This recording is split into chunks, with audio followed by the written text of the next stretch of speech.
Hello, and welcome to today's family program. I'm Dr. Kitcher, and it's always a joy to come to you. I'm so glad we can be together again today, and we're going to look at, as usual, things that matter for our life and going forward. Well, if you are here for the first time, I want you to know you are most welcome, and also I encourage you to invite your friends to join to watch together with you.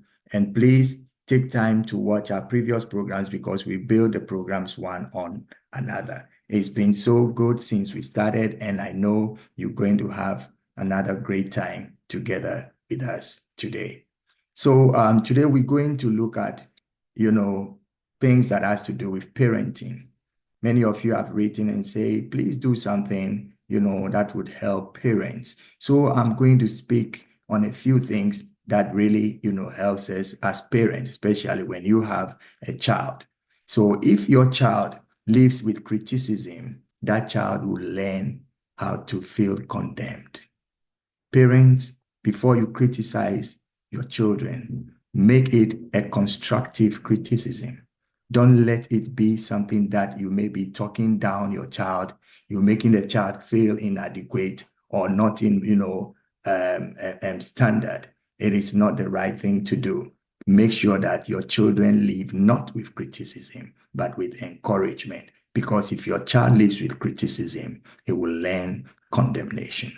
Number two, if your child lives with shame, that child will learn how to feel guilty. Shame really is the breeding ground for guilt. It is very, very important that if, children are growing, developing, they may bring one thing or the other that you're not looking for, but your reaction to these things will go a long way to determine whether this child will turn out for good or for, bad. So if your child lives with shame, that child will learn to feel guilty. Oh, you should have done it this way, and that, and that, and that. And then the child is down, is depressed, is not able to, maybe something that happened with a toy, a plaything.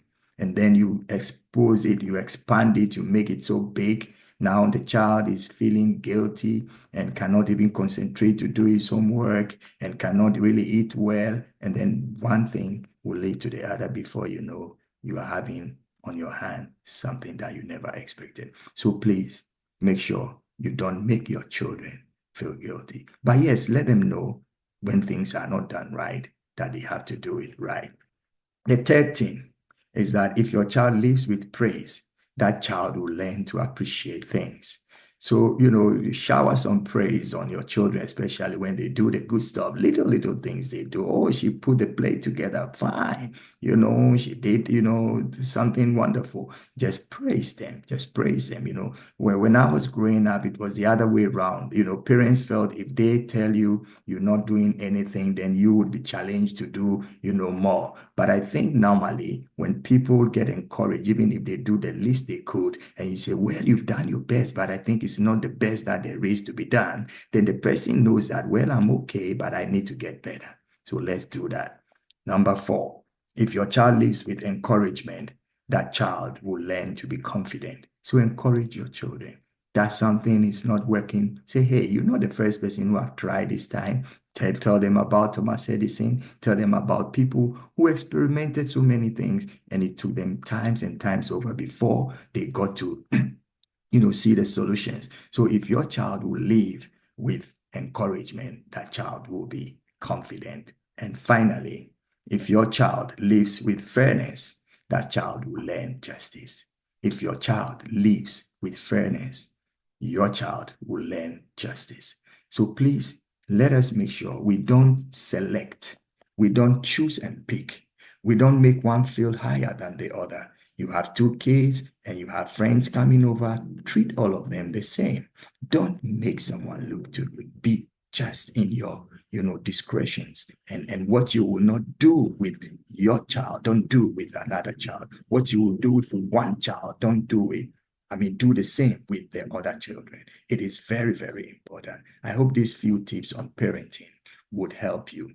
Probably we would find a time to get deeper into this topic of parenting. But the bottom line is that, every parent is different, and so is every child. So you may not take my notes and then apply it totally to your situation. It may not work. But I want you to understand that you have to make your children feel positive about themselves and about life. Have a wonderful day. Till we see you again next week. I'm Dr. Albert Kitcher, and this has been your program, Today's Family, and see you next week. Bye-bye.